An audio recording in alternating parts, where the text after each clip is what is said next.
Selamat sore, Andreas. Mungkin saya ucapkan terima kasih kepada Anda sudah mau bergabung hari ini. Sebelumnya juga saya sempat mendengar kabar bahwa istrimu tidak bisa hadir ya dalam acara sesi konsultasi bersama kita hari ini. Ah, iya Romo, betul. Istri saya tidak bisa ikut karena ada urusan pekerjaan mendadak. Sebenarnya saya ingin sekali kami bisa bicara berdua di sini. Tapi ya, paling tidak hari ini saya bisa duluan bercerita apa yang saya rasakan, Romo. Baik-baik, tidak apa-apa sih Andreas. Kadang karena seperti yang kita tahu bahwa eh, awal sesuatu itu pasti dimulai dari satu pihak terlebih dahulu. Nah, mungkin agar menghemat waktu, mungkin bisa mulai bercerita apa kiranya Andreas yang ingin kamu bagi kepada saya. Ah, Romo, mau terus terang, saya merasa perkawinan saya sudah hambar ya. Kami juga jarang bicara, tidak ada lagi romantisme seperti dulu-dulu awal-awal nikah. Kalau dulu pulang kerja saya semangat bertemu istri, kalau sekarang kayak gimana ya Romo? Hanya nggak ada perasaan lagi Romo, tapi hati kami jauh. Kadang saya merasa seperti sekedar ya teman rumah, bukan pasangan lagi Romo. Oh, baik, baik, baik. Saya mungkin bisa setidaknya bisa merasakan lah, betapa beratnya hal itu, Andreas. Dan mungkin hal itu juga wajar kalau misalkan kamu merasa lelah, merasa eh, sedang merasa jauh. Tapi mungkin kita mari coba kamu ingat kembali, Andreas, bahwa perkawinan itu bukanlah sekedar soal romantis atau tidaknya. Nah, dalam Katolik, perkawinan adalah sebuah sakramen. Andreas juga pasti mengetahuinya bahwa sakramen itu adalah sebuah tanda kasih Allah dan perkawinan itu bukan sekedar perasaan yang naik turun saja, tapi lebih ke sebuah panggilan untuk tetap setia, bahkan mungkin pada saat di posisi Andreas sedang merasa sulit seperti itu. Gimana ya Romo? Kadang tuh saya berpikir, apakah semua ini masih layak buat saya pertahankan Romo? Jujur, pernah terlintas di pikiran saya, apakah lebih baik berpisah saja. Tapi saya tahu, Katolik tidak membolehkan perceraian. Jadi saya bingung Romo. Ada saran lain gak Romo? eh, Kebingungan yang kamu rasakan juga sebenarnya itu manusiawi ya Andreas ya. Karena banyak pasangan di luar sana yang juga mungkin mengalami kondisi seperti Andreas yang dimana sampai di titik seperti itu. Nah, tapi di dalam iman Katolik perceraian memang tidak diperbolehkan ya. Nah, karena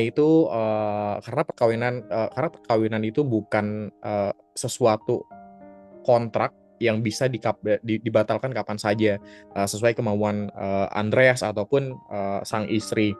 Nah, perkawinan itu juga adalah sebuah perjanjian suci, yaitu ya ikatan seumur hidup antara Andreas dengan sang istri. Nah, tujuannya juga jelas ya Andreas bahwa perkawinan itu menyatukan dua pribadi yang berbeda agar saling melengkapi dan juga terbuka terhadap kehidupan baru. Itu sebabnya ada dua ciri hakiki perkawinan. Yang pertama yaitu kesatuan, hanya satu pasangan dan tidak bisa digantikan.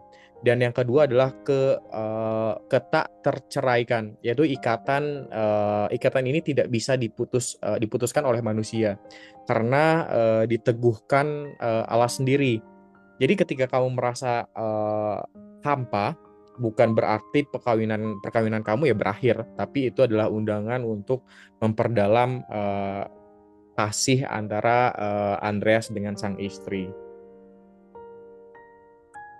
Jadi maksud Romo, meski saya merasa kosong, itu bukan alasan untuk menyerah ya. Tapi Romo, bagaimana kalau istri saya sudah tidak menunjukkan rasa sayang lagi Romo? Baik, baik, baik. Kasih itu memang bukan sekedar perasaan ya, Andreas. Kasih adalah keputusan dan juga komitmen. kamu bisa memulainya lagi dari awal, bahkan mungkin dengan hal-hal sederhana seperti memberikan perhatian kecil kepada istrimu, mendengarkan saling mendengarkan tanpa saling menghakimi, atau mungkin mendoakan istri walau ia tidak hadir pada hari ini. Nah, itu sebuah tanda kasih sejati yang dimana mencerminkan kasih Kristus kepada gereja, yaitu kasih yang tidak pernah ditarik kembali. Nah, ada 3 hal yang bisa jadi pegangan kamu, Andreas. Yang pertama adalah komunikasi, pengampunan, dan juga doa bersama. Pertama, coba komunikasikan isi hati Anda, Andreas, bukan hanya masalah kecil. Kedua, belajarlah memaafkan bahkan ketika kamu merasa kecewa. Dan yang ketiga, ajaklah istrimu kembali kepada doa. Dan ingat bahwa bahwa keluarga Katolik disebut gereja kecil. Nah, kalau Kristus ada di pusat keluarga, maka kasih akan selalu diperbaharui. Begitu, Andreas.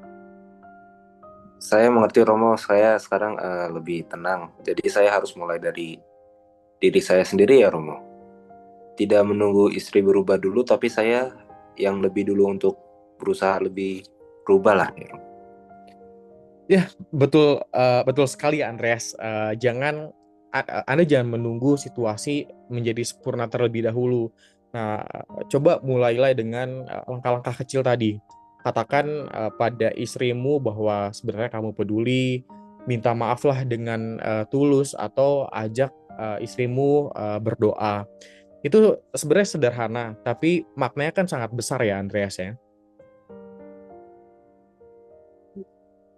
Eh, Baik Romo, saya ingin mencoba lagi Romo. Saya tidak mau menyerah. Saya ingin setia sampai akhir, seperti janji saya yang saya ucapkan di hadapan Tuhan Romo.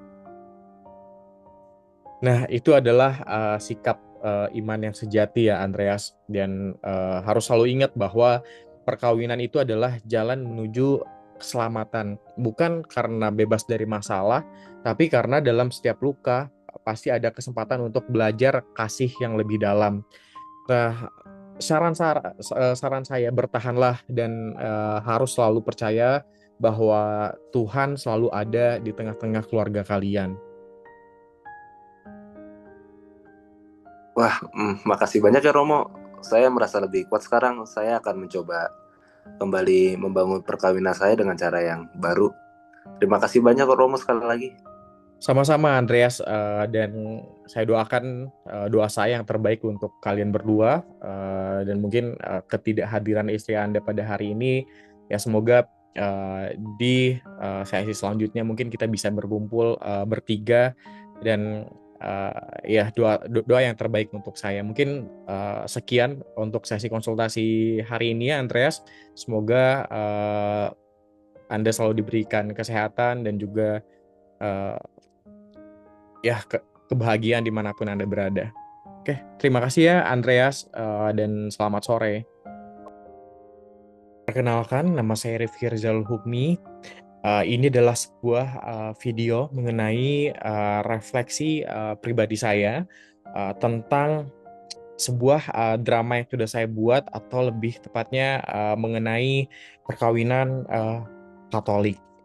Setelah membuat drama ini, tentunya saya banyak merenung.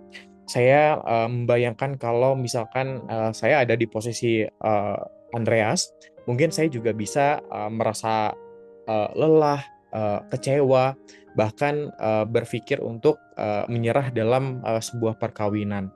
Tapi justru dari situ juga saya banyak belajar bahwa perkawinan di Katolik bukanlah sekedar soal romantisme saja atau bahagia di awal-awal perkawinan, tapi melainkan sebuah komitmen seumur hidup yang tentunya dipegang di hadapan Tuhan.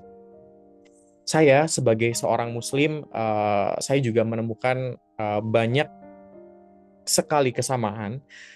Di dalam agama Islam pun sebuah perkawinan dianggap sebagai ibadah dan jalan untuk saling melengkapi satu sama lain. Nah, yang membedakan adalah dalam agama Katolik ada penekanan kuat bahwa perkawinan adalah sebuah sakramen yang tak terceraikan.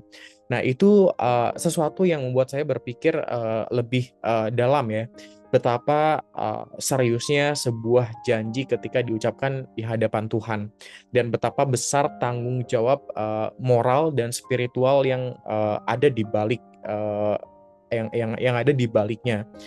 Nah, dari drama ini, saya juga semakin paham sih bahwa tujuan perkawinan di agama Katolik adalah menyatukan dua pribadi yang tentunya mempunyai perilaku yang berbeda dan menjadi satu. Nah, untuk apa? Untuk saling menguatkan, terbuka pada kehidupan baru, serta menghadirkan kasih Kristus dalam keluarga.